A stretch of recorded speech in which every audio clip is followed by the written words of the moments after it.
بیاخیل صاحب جوړ تکړه په خیر. ستا په نظر څوک لیکوال کیدای شي؟ بشرمله ګله په خیرونه، هیله د روغ جوړ به او د وطن له ژونده به خوند اخلي. تاسې پوښتنه کړې ده چې څوک لیکوال کیدای شي. دا ډیره په زړه پورې پوښتنه ده. په زړه پورې په دې خاطر هم ده چې اوس ما او تا د ای آی یا د مصنوعي ځیرکتیا په زمانه کې ژوند کوو. مصنوعي ځیرکتیا دومره په چټکۍ پر مخ روانه ده چې که څه هم شاید په پښتو کې به اوس لا تر هغه حده نه یې رسېدلې چې په ای آی لیکل شوي بشپړې لیکنې دي په یوه پاڼه یا په یوه ورځپاڼه کې خپره سي. خو په انګریزي یا د نړۍ په نورو پرمختللو ژبو کې زه اورم چې اوس په ای آی لیکل شوي لیکنې په نړیوالو ویبپاڼو او په ورځپاڼو کې خپریږي. نو په داسې یوه زمانه کې به د لیکوال کېدو روایتي تعریف څه وي؟ خو بیا هم تر څو چې ای آی په بشپړه توګه زموږ وطن ته را رسیږي او موږ په هره برخه کې هغسې استفاده ځینې کوو، نو موږ په دې باندې خبره کولای شو چې په لاس تر څو پورې خلک لیکنې کوي، نو په دې کې څوک لیکوال کیدای شي. نو کله چې موږ د خپل وطن خبره کوو، نو د دې مقصد دا دی چې موږ لا نه یوازې په لیکوالۍ کې بلکې د ژوند په هره برخه کې له نورې نړۍ ډیر شاته پاتې یو. نو موږ به هر څه ته د خپل وطن په تناظر کې ګورو او خپل تعریف به ورته لټوو. نو د دې خپل تعریف لپاره بیا موږ ځینې هغه اورېدلي دي، مثلا په نوره نړۍ کې شاید څوک دا ونه وایي چې لیکوال څوک دی او ښه لیکوال څوک دی. شاعر او ښه شاعر دغه اصطلاحات شاید په نوره نړۍ کې نه وي، خو زموږ په وطن کې دا خبرې ډیرې کیږي. مثلا که څوک د یو ناروغۍ د علاج لپاره په ډاکټر پسې ګرځي، نو له خلکو پوښتنه کوي چې د زړه ښه ډاکټر څوک دی. دا نه وایي چې د زړه ډاکټر څوک دی په فلاني ځای کې. همداسې شاعران موږ او تاسې شاید په لر و بر وطن کې که په لکونو نه په زرګونو لرو، خو خلک وایي چې فلانی شاعر دی. یو څو ښه شاعران موږ لرو. نو داسې په لیکوالۍ کې هم ده چې یو څوک لیکوال کیدای شي او څوک ښه لیکوال کیدای شي. نو د لیکوال کېدو لپاره خو لومړی دا دی چې لیکوال باید خپلې ټولنې ته د خپلې ټولنې دردونو، خوشحالیو، غربتونو او هر څه ته باید له خلکو په جلا فکر وګوري. دا له خلکو جلا فکر کول آیا دا فطري دي که نه دا کسبي دي؟ زما په نظر ځینې انسانان خدای حساس پیدا کړي وي. مثلا دوه ورونه به یو ډیر عادي فکر لري، د ژوند د کورنیو چارو ته په ډیر عادي نظر به ګوري، خو بل به دننه خوږیږي. دغه حساس انسانان چې دي چې د ټولنې هر څه ته له خلکو جلا فکر کوي، نو دوی دغه دردونه او دغه بدبختی او د ټولنې هر څه دوی دننه خوږوي، او دا چې څوک دننه خوږیږي دا له دوی بیا اظهار غواړي. نو چې اظهار یې غواړي ځینې، دغه اظهار بیا خلک په بېلابېلو بڼو کوي. څوک یې د شعر له لارې کوي، څوک یې د انځورګرۍ له لارې کوي، څوک یې د معمارۍ له لارې کوي، او څوک یې د لیکوالۍ له لارې کوي.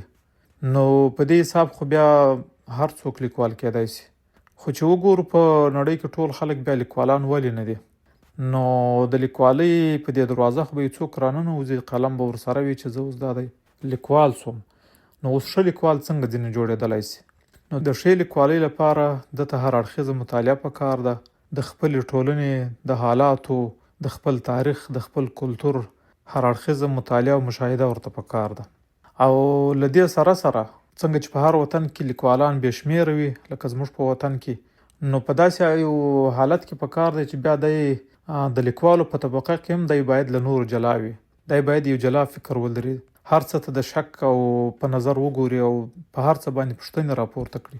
هر څه داسې په اسانه ونه مني چې زموږ په ټولنه کې څه تیریږي او دی دننه ورباندې خوږیږي او فکر کوي چې دا حالت بدلون غواړي، او دی د روایتي لیکوالو غوندې دی ورباندې غلی شي، د مصلحت له مخې دی پر هغه باندې څه ونه لیکي. نو دا چې دی د لیکوالو په طبقه کې دننه هم له لیکوالو جلا فکر ولري، نو دغه له د ښه لیکوال جوړولی شي. بل شی چې د ښې لیکوالۍ لپاره ډیر مهم دی، مثلا موږ دا وخت شاید په سلګونو داسې لیکوال لرو چې هغوی نثر لیکي، کتابونه یې چاپ دي. خو که یو څوک له یو چا پوښتنه وکړي، مثلا زه له تا پوښتنه وکړم چې ته څو په شمېره یو 5 لیکوالان راوښیه چې د هغوی نثر ستا خوښ دی او د هغوی لیکوالي ستا خوښه ده، نو دغه 5 نومونه هم شاید ته ډیر په ګرانه باندې راوښیي، فکر وکړي چې څوک دی او څوک دی، نومونه به رایاد کړي چې دغه 15 کسان دي. نو دا په دې سلګونو په زرګونو خلکو کې دغسې لیکوال جوړېدل چې پر هغه دې حساب وسي او د هغه لیکوالي د له نورو جلا وګڼل سي او سړی دا فکر وکړي چې د دې لیکوال یو مضمون هم که زه ولولم نو ماته یو نوي څه لري، نوي څه راکوي. نو دغه د ګوتو په شمېر لیکوالو کې ځان حسابول چې حساب ورباندې وسي، نو دا بیا له مطالعې او له مشاهدې سره سره او هر څه ته د شک په نظر کتلو سره سره پر هر څه پوښتنې راپورته کولو سره سره یو بل شی غواړي چې هغه ریاضت دی، چې هغه مشق دی، چې هغه تمرین دی. کله چې موږ د ادب دنیا ته راغو په دې اوله ځوانۍ کې به موږ دا یوه خبره اورېدله چې کم شعر لیکه خو ښه شعر لیکه، یعنې چې ته کله کله شعر لیکي هغه به ښه شعر وي. خو وروسته زه په دې پوه سوم چې دا خبره شاید مخکې سمه وه، لیکوالو به کله کله شعر لیکه هغه به ښه شعر و. خو وروسته د ځینو هغو شاعرانو او د هغو لیکوالو چې هغه زیات بسیار نویس هم وو او ښه لیکوالي او ښه شاعري یې کوله، نو زما دا فکر بدل سو. نو ما به کله کله د شاعرانو ملګرو ته ویل چې مثلا یو مستري دی هغه په کال کې یو کور جوړوي او یو مستري سر کال کورونه جوړوي، نو ستاسو په نظر د کوم مستري کور به ښایسته وي؟ ښکاره خبره ده چې څوک سر کال کورونه جوړوي د هغه کورونه به ښایسته وي. نو مشق او ریاضت چې دی هغه د ژوند هر کار چې دی هغه په هر کار کې له تا استاد جوړوي. داسې په لیکوالي کې هم دی چې څومره زیات لیک ته کوي، څومره تمرین کوي، پر هر موضوع ته لیک کوي، نو هغه له تا ښه لیکوال جوړوي. شاید دا یو دود اوس زموږ په وطن کې هم بدل شوی وي چې د نورې پرمختللې نړۍ غوندې خلک خپلې ورځنۍ پیښې یا ډایریانې لیکي، ځکه چې اوس د ټولنیزو رسنیو زمانه ده، اوس دې ته اړتیا نشته چې خلک به خپلې مقالې یا مضامین یا اوږدې لیکنې کمې مجلې ته استوي یا به یو ویبپاڼې ته استوي او هغه به هم دا ګوري چې د نامه خاوند دی، مشهور لیکوال دی، مشهور شاعر دی، د هغه مضامینو ته ځای ورکوي او د کم عمر یا د کمې تجربې شاعر لیکوال کار څومره ښه لیک وکړي هغه نه چاپوي. نو اوس له هر چا سره فیسبوک دی او هره ورځ خلک په لسګونو پوسټونه کوي، نو دا هم د لیکوالۍ لپاره یوه ښه موقع ده چې سړی تمرین وکړي، مشق وکړي او هره ورځ پر یو څه نه څه باندې پر یوه موضوع باندې یو څه ولیکي. نو څومره چې زیات سړی تمرین کوي دا له سړي ښه لیکوال جوړولی شي.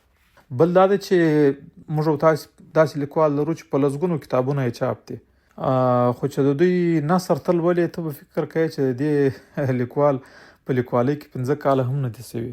نو دا هم یو بدبختي ده چې زموږ د لیکوالو په دنیا کې داسې یو تنقیدي میچنه نشته چې د لیکوال ته هر څوک ووایي چې لومړی ته د خپل نثر سم که او ستا دا کوم نثر چې ته په څه بڼه په څه طریقه لیکې دا خلک یو پیراګراف هم په خوند نشي لوستلی. نو پوره یو کتاب او ستا نور کتابونه خو د زړه په خوږ ولولي. نو په کار دی چې د خپل نثر ته داسې روان داسې کې لکه رڼې اوبه چې ته څښې. نو د دې لپاره خپله له تمرین سره سره دا معلومول په کار دی چې ښه لیکوالي یا ښه نثر څنګه لیکل کېدی شي. لازمي نه ده چې مثلا دی هر لیکوال دی د دې لپاره د بدیع او بیان علم ولولي او هغه علم دی ولري، خو ښه لیکوال چې دی لولي د ښو لیکوالو مضامین لیکنې چې دی لولي په هغه کې په کار دی دی په خپله په دې پوه شي چې مثلا یو لیکوال چې ته لولي د هغه لیک ډېر کمزوری وي، ته یو پیراګراف په خوند نشي لوستلی، یو مضمون او یو کتاب خو لرې خبره ده. خو بل لیکوال بیا داسې وي چې ته وایې چې کتابونه یې نه ختمېدلی او چې نوی کتاب یې راځي خلک داسې ورته تږي لکه یو ښې میوې ته چې خلک تږي چې دغه میوه زه ترلاسه کړم او ویې خورم.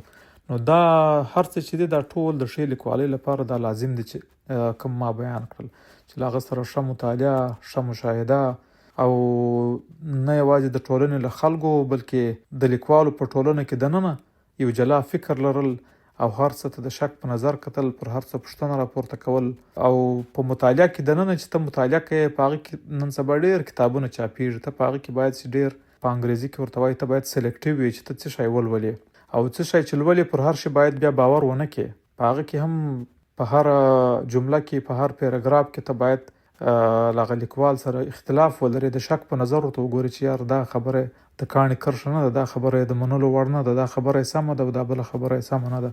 نو دا هر څه چې ته دا فکر چې ته جوړوې چې ستا فکر له خلکو له لیکوالو له هر چا جلا وي، نو دا هم له تا ښه لیکوال جوړولی شي او هم څه چې ته لیکې هغه ستا د ټولنې په خیر تمامېدی شي. مننه.